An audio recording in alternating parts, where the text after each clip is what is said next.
Hello, it's day 194, and I want to talk about the downsides to intuitive eating. So, if you've been following me for the past couple months, you know that I've had a little bit of success when it comes to intuitive eating. But it wasn't easy success, and it wasn't initial success either. Back when I first tried intuitive eating, I tried it for a day or two, and then it scared me off. I didn't try it again for a couple of weeks, and I think that the reason for that is that I am a person who is coming off of a lifetime of very serious restriction diets, of restricting and binging cycles. And the fact that intuitive eating encourages you to eat whatever you want, whenever you want, in whatever amounts you want, it was really frightening, almost to the point of being triggering. And I don't use that word lightly. And lately I've been thinking about, why do I not hear about intuitive eating more often? Why do I not hear more people in diet and fitness circles who have tried it? And yes, I know intuitive eating doesn't market itself as a diet, but let's be real. That's where it ends up. That's where people start talking about things. That's kind of the realm that intuitive eating is in. So why is it not more popular? And I think my experience is probably the experience that a lot of people went through with it.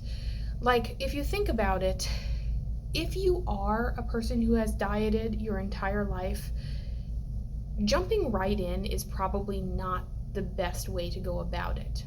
Intuitive eating encourages people to start that healing process right away. It's not your fault. It's not that big of a deal. Food is everywhere. Food is good. Food is acceptable to want. And yes, those things are true. And if you've been doing intuitive eating for a while, it's almost like laughably obvious that you didn't realize that sooner, but starting out, it's terrifying. I almost think that intuitive eating would be better off if they included an introduction like Dr. Beck included in her book. I had some success with Dr. Beck's diet solutions long ago, but I no longer think it's a very good diet. I no longer like it almost at all, in fact, because I realize now that it fed into a lot of my problems. But the one thing that Dr. Beck did correct, in my opinion, is that she told you to take a cooling off period between picking up the book and starting your diet. She said right there in the intro of her book, don't start your diet for 2 weeks. Read the book, digest the information, think about some of the things that we're going to be going through in this diet, and then start your diet. I think intuitive eating would be a lot better off with an introduction like that. Like, don't start right away. Continue your diet, whatever you're on, and just take in this information and slowly start feeding it into your new lifestyle. Another thing that I don't really love about intuitive eating is how difficult it is to be an intuitive eater in a diet-focused society. The intuitive eating people will call this diet culture. And I think that once you start intuitive eating in a serious way, you do start to realize just how pervasive diet culture is out there. It's not really a problem with individuals. Like, if you're just talking to somebody in your life, it's very rare for diets and fitness to come up unless like that's somebody you've met at the gym or if it's somebody who knows your goals. But interacting with society as a whole, society as like this monolithic structure that we've created, is very difficult as an intuitive eater. When you start not dieting, you start noticing just how pervasive diets are absolutely everywhere.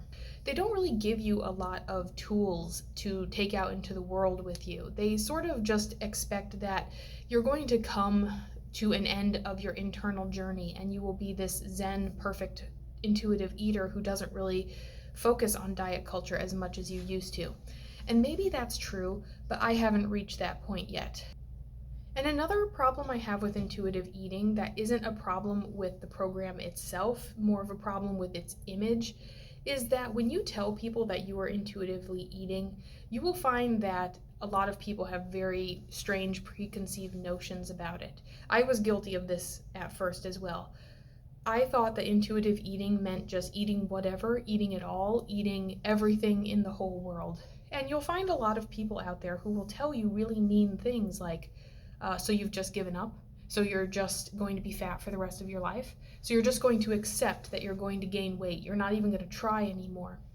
And I think that that comes from this idea that diet culture has instilled in us that we have to be on a diet in order to be healthy.